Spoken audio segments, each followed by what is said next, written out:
Українці і греки. From simply hanging on.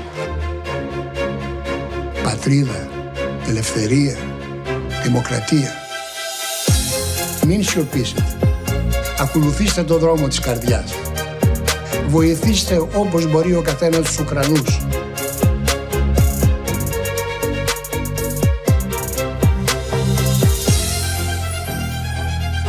Hi everyone, welcome to Panticapaeon, the Greek-Ukrainian podcast. I am your host Ilya. In this podcast we have here with us Oleksandra Ortikova, master graduate from the Polytechnic of Zurich and a board member of UASAZ, the Ukrainian Association of Students and Academics in Zurich. Oleksandra is a member of civil society that belongs to the young generation of future-oriented and progress-minded people of Ukraine. And it is my pleasure to have her in our podcast. Oleksandra, people in Greece, Europe and the whole world are curious and interested to know what young Ukrainians have in their mind. So let's dive into this, but first tell us a little bit about your profile. Who is Oleksandra? So first of all, I would like to thank for inviting me. It's a great honor to be here and to speak about Ukrainian point of view and represent Ukrainian youth. So I think what's most important in context of this podcast is that I'm a generation which was born and raised in independent Ukraine. My parents, they were born and raised in Soviet Union, which impacted their view of things, which impacted the culture a lot in Ukraine at that time. But my generation was born and raised in modern Ukraine, in Ukraine that was teaching us, different history. It was teaching us Ukrainian language and using it as a main communication language. So we have sometimes really different approach to things. And of course, unlike Soviet Union, we have democracy, so our generation is more used to that, and we sometimes try to, take things into our hands just to solve some problem, for example. And I see it clearly in my friends and people my age or a bit older, and they lived through a very defining moments of Ukrainian history too, and they contributed a lot. And so it's a great honor to be representative of such people here. And I will try to provide more insights into young Ukrainians' mind. I graduated from ETH in chemistry. I'm a chemist.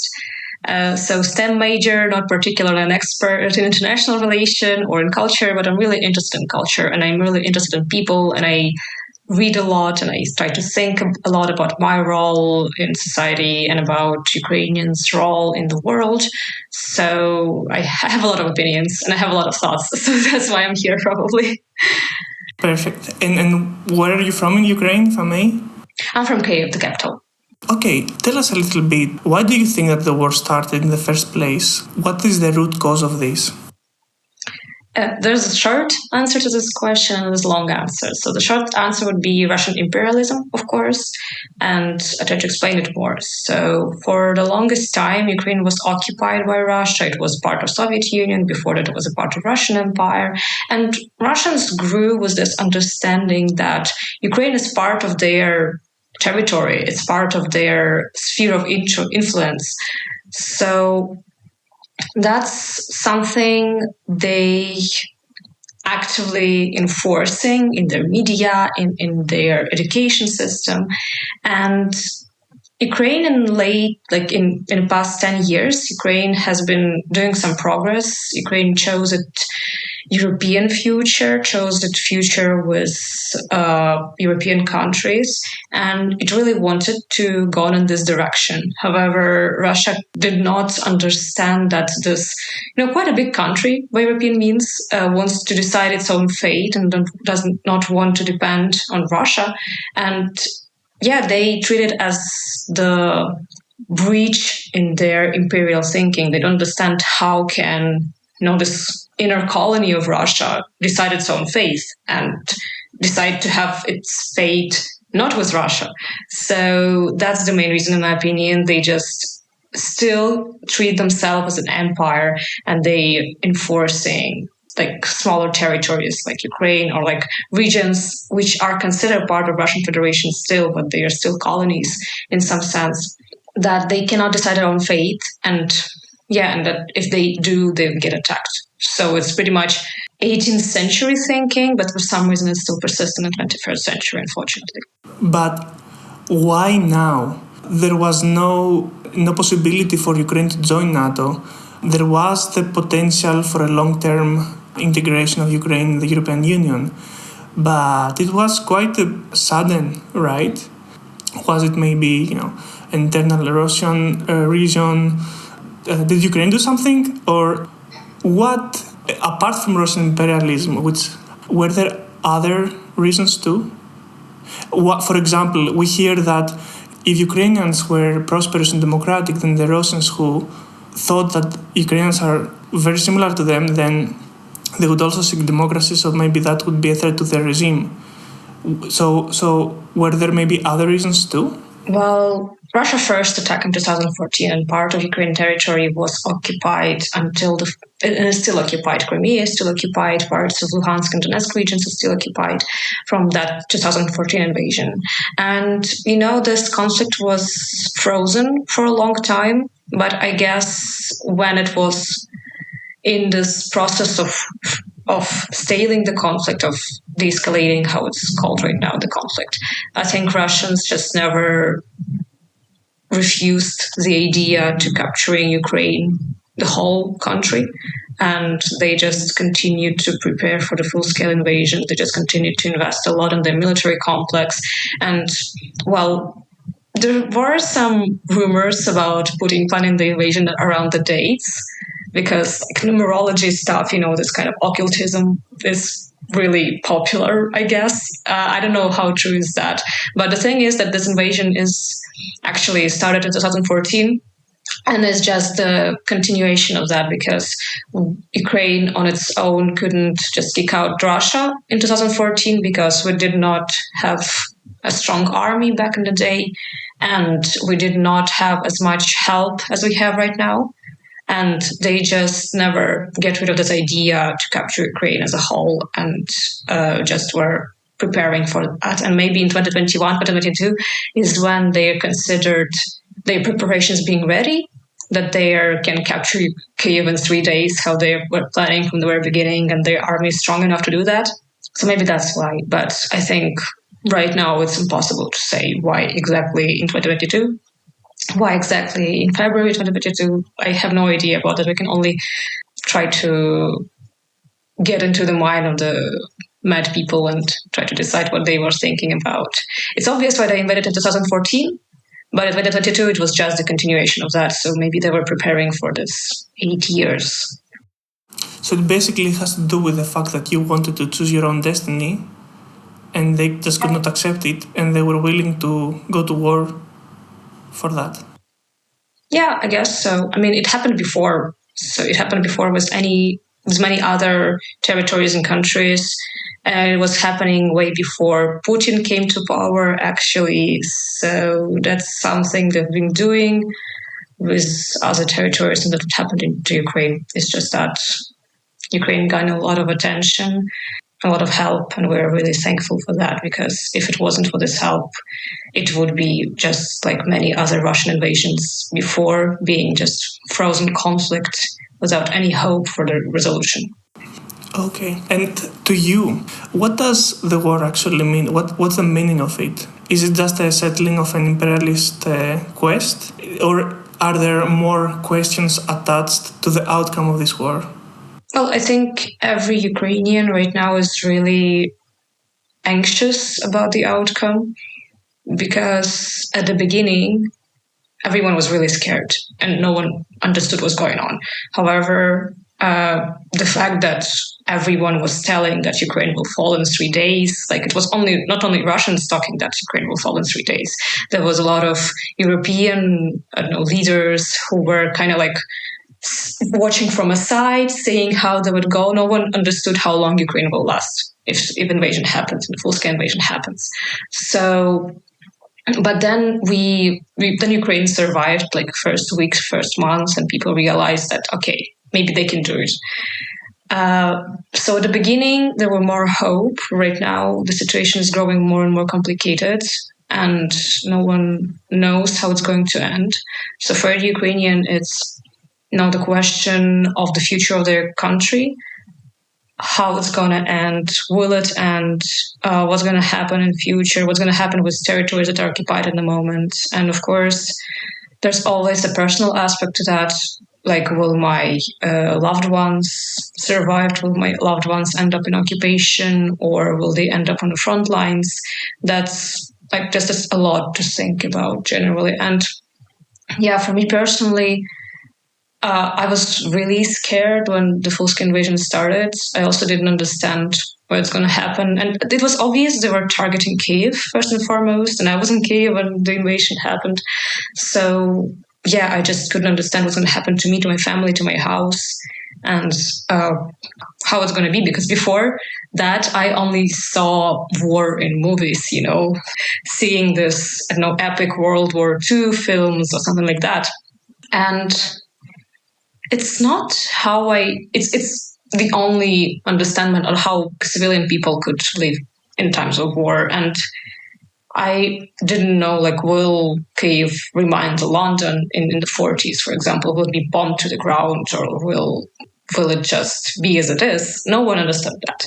And I just realized a lot about how would modern war be, and how would it unravel in modern times in, European country, in European city.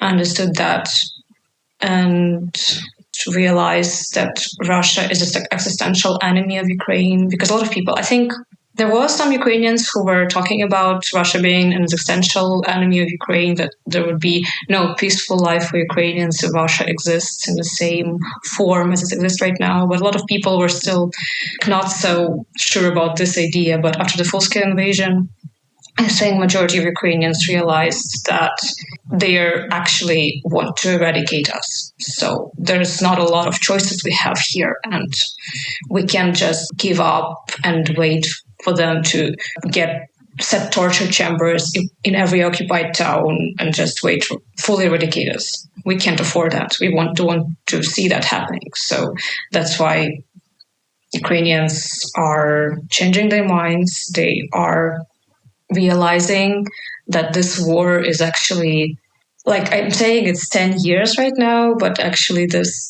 existential fight exists for 100 years before. That's what also I personally and a lot of people in Ukraine realized, I guess, was the war. Yes. And may I ask, since you were in Kyiv and you experienced it firsthand, what were the factors, in your opinion, that galvanized millions of people to go and fight against all odds when the whole world was burying Ukraine? You had people from Lviv making Molotov bombs, running all the way to the front line to just throw them, which seems crazy. And that seemed like the miracle that saved Kyiv in the first days. So what influenced this reaction of Ukrainian people and made them fight against everything? Yeah, so Battle for Kyiv was actually an historical event for sure. I think it will be studied in historical textbooks. There's also a really good article in Washington Post about Battle for Kyiv, which just tells a story about this battle and how the commanders were making the decisions and how those decisions impacted the war right now.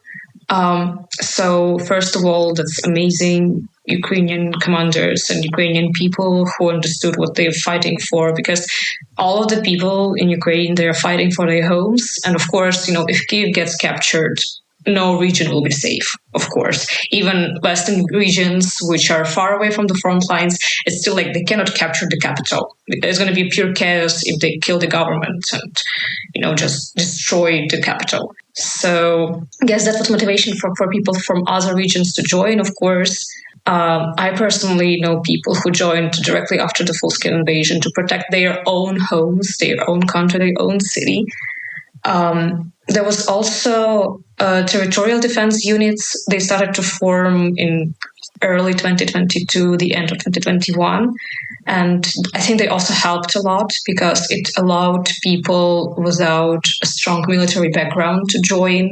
And yeah, I just remember those territorial defense units just starting to gather at the streets of the city, and they were patrolling it while there were intense fights on the outskirts of the city. I think these are main factors, just general motivation, of course, good commanders who knew what they were doing, and this territorial defense units, just like the structure of the army was changed a bit, so more people could join and more people could contribute.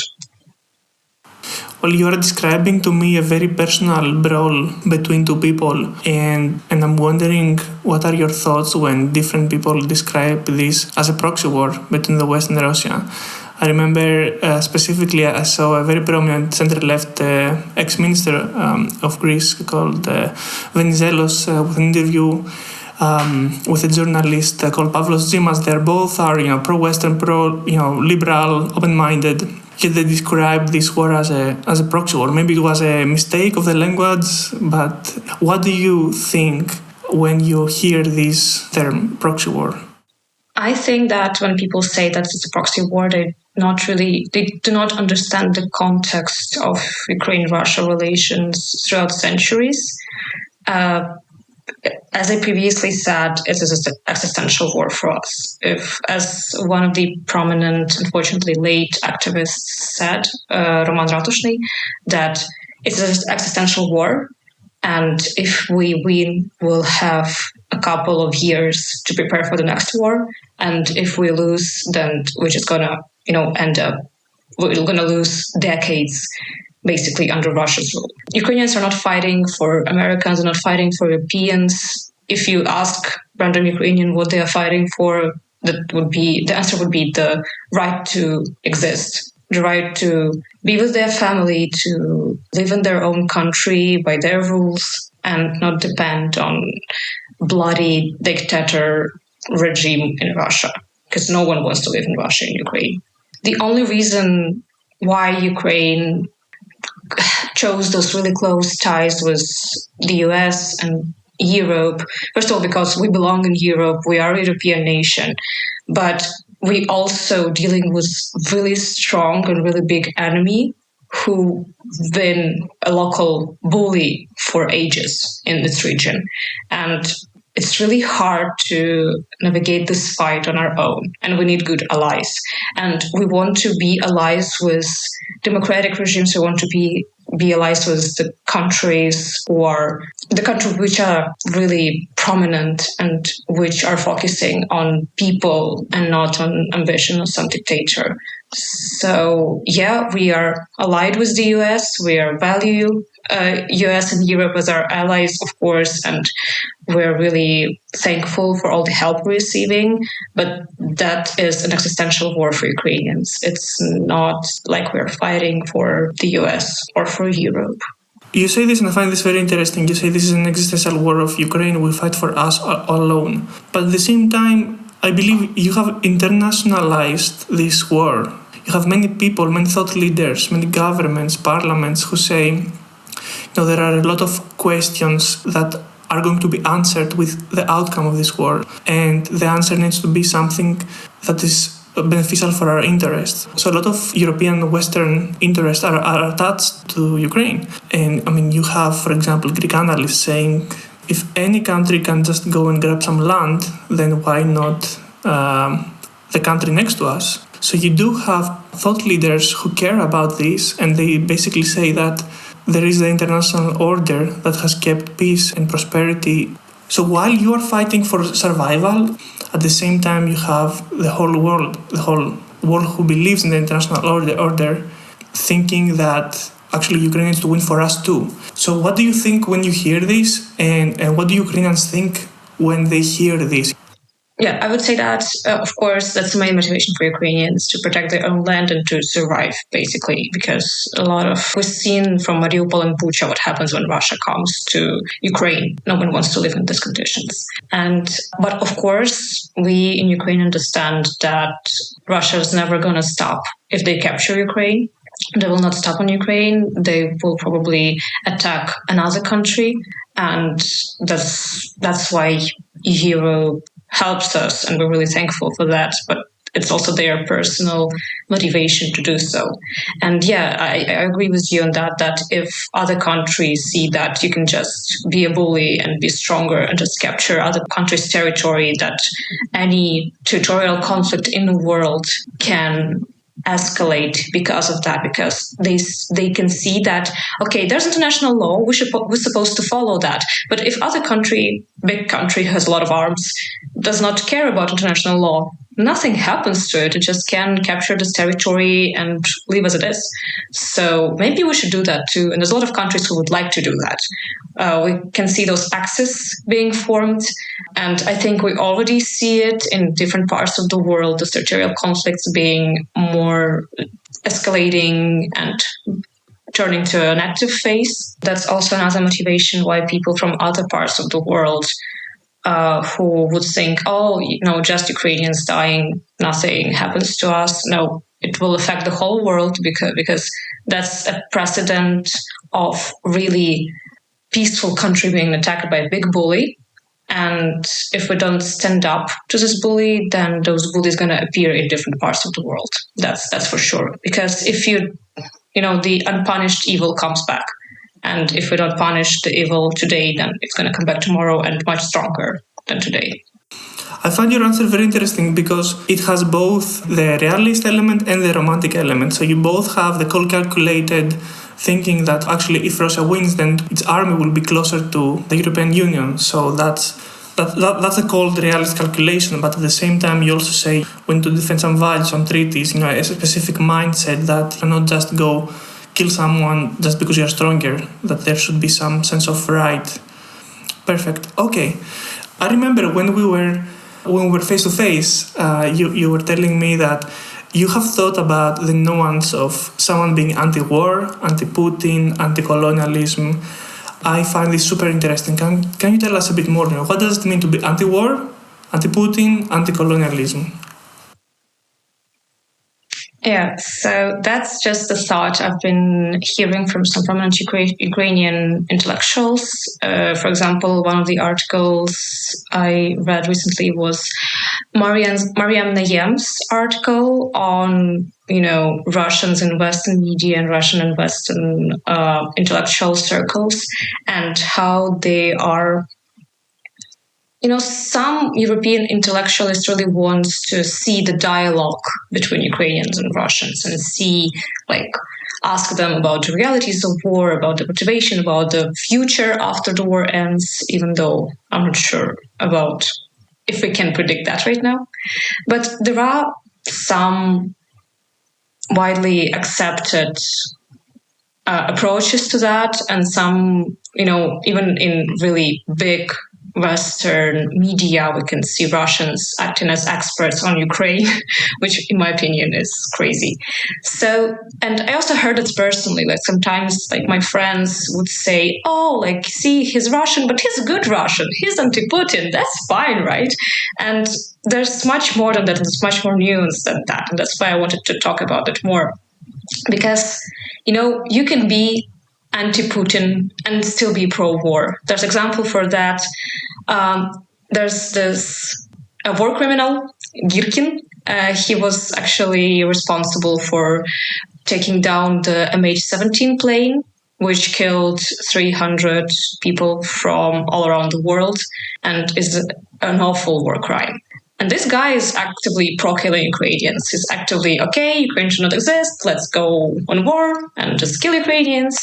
And he's in jail right now, actually, not for asking for kill Ukrainians, but for criticizing Putin for not killing Ukrainians good enough, not killing Ukrainians efficient enough.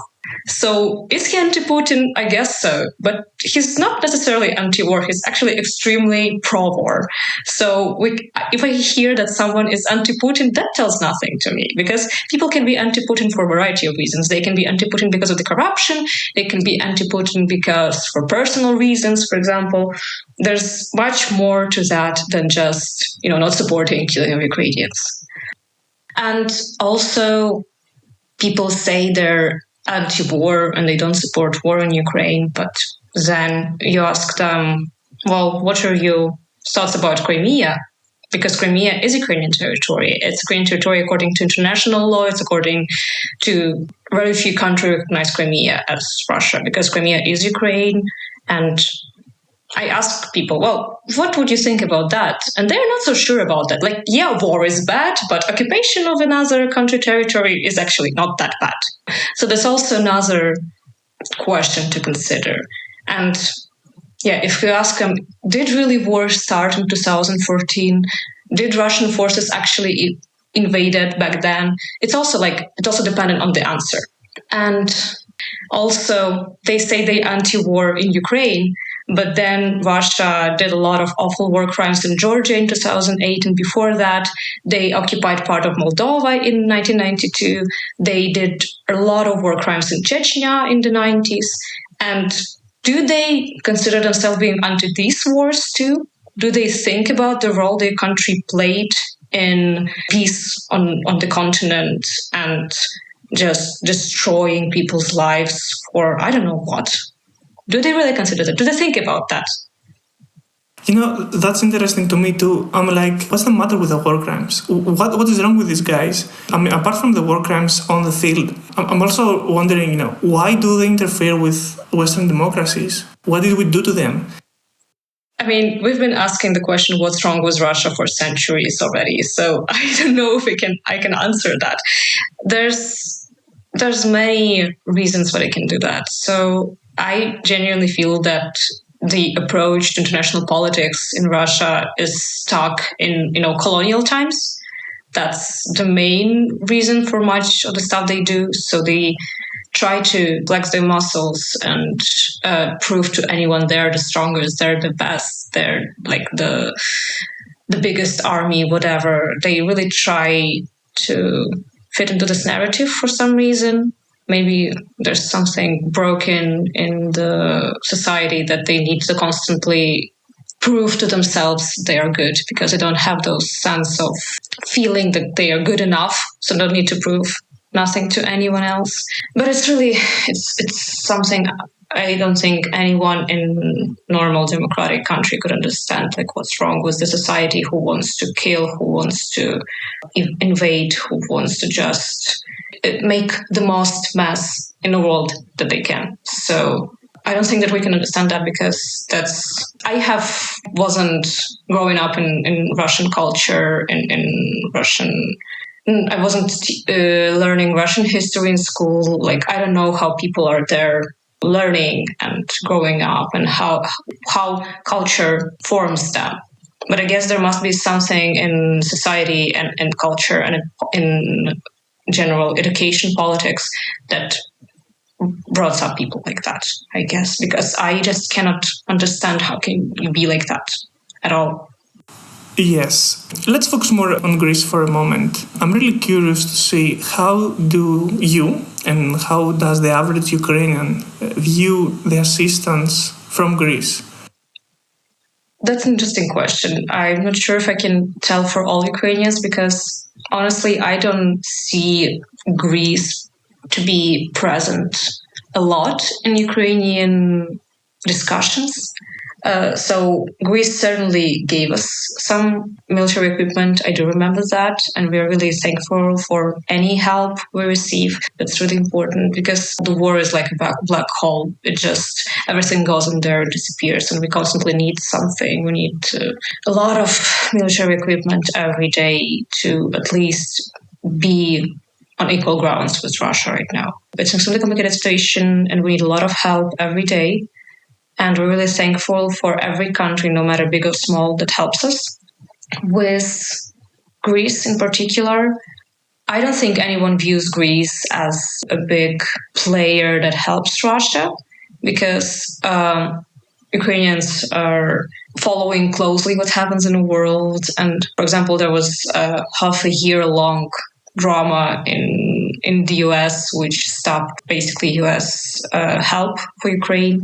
That was a bit complicated. And there was a lot of talks about the US in Ukrainian discussions. But about Greece, I don't remember anything like that. So, I think that every European country, they have pro-Ukrainian politicians, they have pro-Ukrainian people, and of course they have people who are not so eager to help.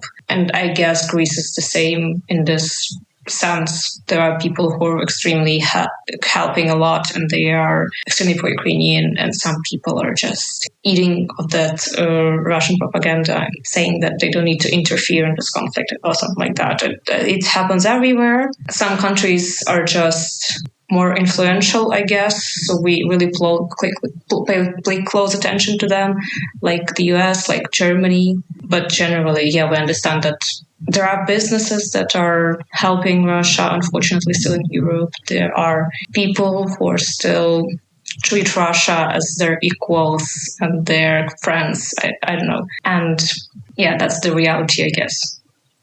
How does that make you feel? Disappointed, and it feels like fighting with the wall sometimes, talking to those people. They just understand how this war impacts the international security and how international law is viewed by other countries. And I don't know if there's something that can change their mind, except for, something really bad happening. It's disappointing and really demotivating to see those people, if they have good education, if they living in democratic country, how they can protect something like Russia. Yeah.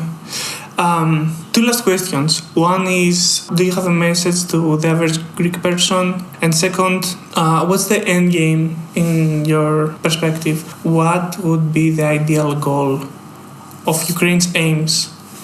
Okay, so I would say to Greek people that the war is closer than you may think, actually, because it may be far from your borders. But if we're talking about the world peace, we're talking about world order and the international law, this conflict is really important for every country in the world, especially to countries who have certain territorial disputes. And that's why it's important to support Ukraine, to ensure that other countries are not invaded by other countries just in the middle of the night without any normal motivation, just out of blue. I think so supporting Ukraine is important because no one wants to live in a world where someone can just invade someone and don't face any repercussions for that. So that's my message to Greek people. And talking about the perfect outcome, I guess a lot of Ukrainians would be just happy if Russia just kind of dissolved. I don't know, there is a very famous meme which, like, instead of Russia, there's Ocean of Dreams and everyone's happy. But no, realistically speaking, more or less realistically speaking, one of the perfect outcomes would be Russia just becoming much smaller countries and not an empire as it is right now. I think that should be the end goal. And also the militarization of that country. That's also really important because they have a lot of power, which is not used in the right way. That has to be changed. So decolonization, demilitarization, that's two main consideration here. Because if Russia exists as a whole in the same form it is existing right now, we're never safe. Are they unable to make democracy? Are they unable to keep their border as they are, but become a normal country without any imperialist hunger? The modern Russia, this big Russia that exists, I think it's still an empire. There's smaller regions and smaller people who are living, like smaller nations that live within Russia. But Russian language is still the only language that are used. In some regions, they're really, really racist ads for searching people with Slavic face to rent an apartment for. So it's still, I don't see it like that.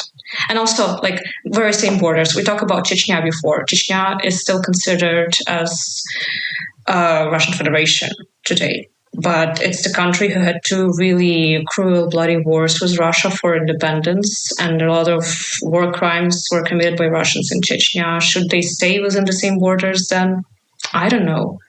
Probably not, because they just didn't let it go. And why would they let it go today?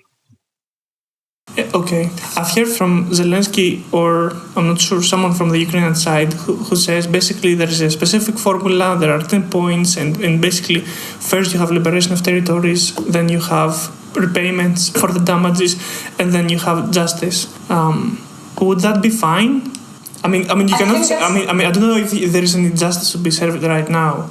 Yes, that's the main thing there. I mean, the scenario I was talking about on top was, Ukraine entering NATO and gaining protection from there too, is like the perfect scenario for Ukrainians. But realistically speaking, we've seen that even despite an extreme poverty and societal changes in Russia, they still are not eager to just divide into different countries. So that's probably not going to happen anytime soon, unfortunately.